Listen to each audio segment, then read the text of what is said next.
Mainan lawan politik dari Prabowo dan Gibran adalah mainan amatiran yang terjebak dengan kelemahan mereka sendiri. Saat ini demokrasi di Indonesia telah menjadi demokrasi yang krisis akan kepercayaan. Makanya setiap kepemimpinan di Indonesia saat ini selalu memprioritaskan tongkat estafet selalu dari kelompok atau golongan atau bahkan keluarganya.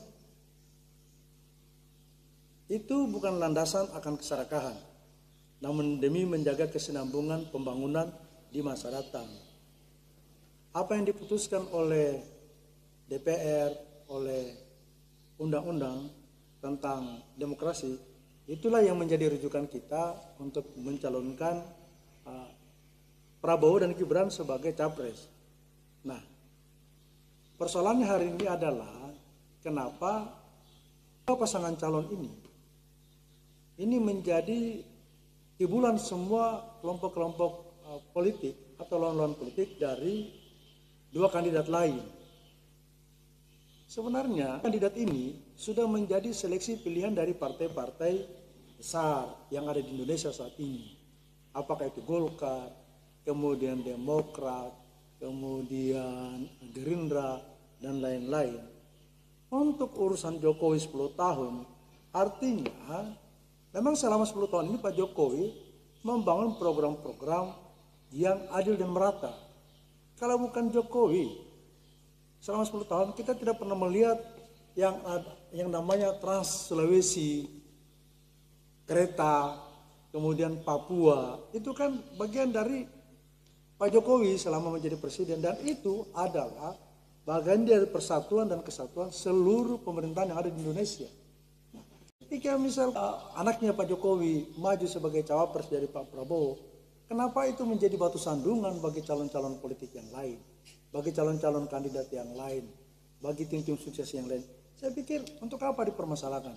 Lebih bagus, saran saya dari Sulawesi Tenggara, dari Kota Bau-Bau, aktivis Partai Golkar ini menyatakan bahwa mari sama-sama kita junjung tinggi apa yang dihasilkan oleh KPU tentang 3 kandidat calon presiden ini. Itulah sebenarnya yang kita usung. Kita kembali ke posko masing-masing, lalu bagaimana caranya kita membangun strategi supaya kita menangkan dari kandidat kita.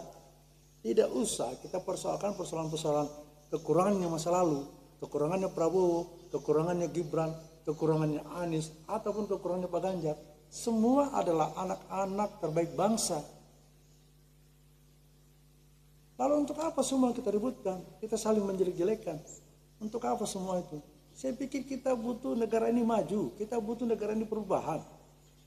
Bagian dari perubahan itu adalah kemajuan. Dan bagian dari kemajuan adalah prosesnya perubahan.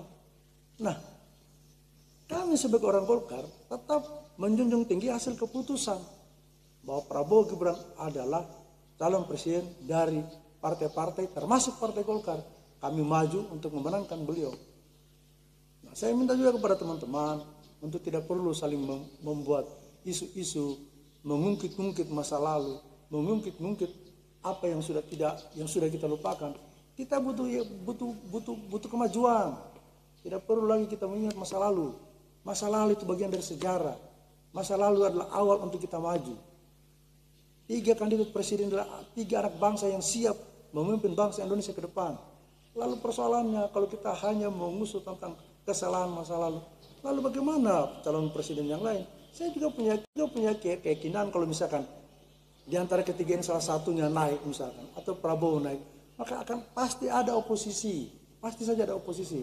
Memang demokrasi itu harus ada oposisi, tapi bukan berarti dalam proses demokrasi ini kita sudah melakukan hal-hal yang tidak bagus terhadap bangsa Indonesia. Ini kan contoh yang tidak bagus untuk negara kita, untuk rakyat kita. Jadi saya kira semua teman-teman di Jakarta maupun di mana, mari kita arif menyikapi apa yang diputuskan oleh partai-partai kita terkait kandidat-kandidat kita. Saya kira itu di permasalahannya.